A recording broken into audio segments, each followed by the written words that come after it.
Happy Tuesday to you. I trust you're doing well and that you are staying safe and sanitized during this time.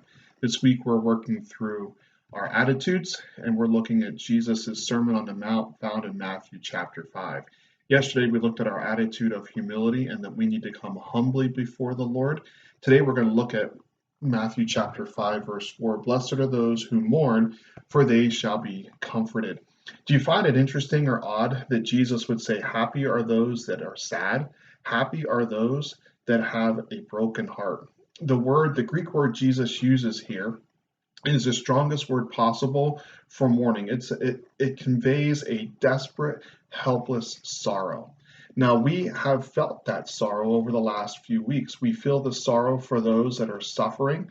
We feel sorrow for those that have lost loved ones.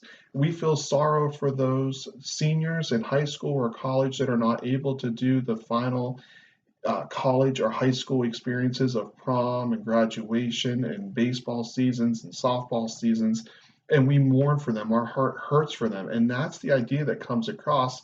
But what Jesus is saying here in this beatitude in the first 12 verses of his sermon is not a sorrow for those and comfort for those physically, but blessed are those that sorrow or mourn because of what their sin has cost them. And this was really driven home a few weeks ago when we looked at and studied Good Friday and what Christ went through. His death and his crucifixion on the cross, that's what our sin cost us. So Jesus is starting out the greatest sermon and he's talking about you need to be humble. And then he says, blessed are those who grieve or mourn because they understand what the cost of sin has cost them. And it's really what he's talking about is an attitude of repentance. And he says, blessed are those that are mourning. Blessed are those that are coming with an attitude of repentance, that they understand that God has provided a way for a right relationship. He says, blessed are those that mourn. Why? Because then they will be comforted. They will receive peace. They will receive relief. They will receive solace. And that comes from God. And it comes only from God when we turn to God for the answers. And what happens is when we come to the end of ourselves, when we see what we have lost, it brings us into great sorrow. It brings us into great mourning.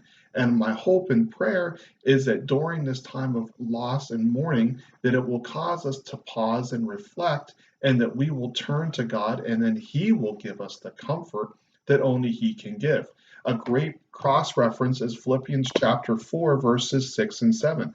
That the peace of God that surpasses all understanding will guard your hearts and mind. And what happens is when you turn to God, when you understand and you have great sorrow for the distance, the social distance between you and God, when that causes you sorrow and distress, you will then turn to God.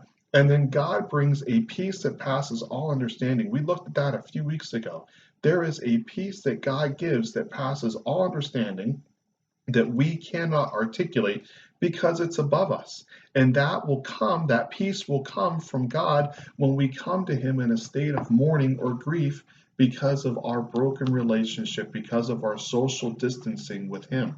But look at this. If you look at God's word, it says, blessed are those who mourn.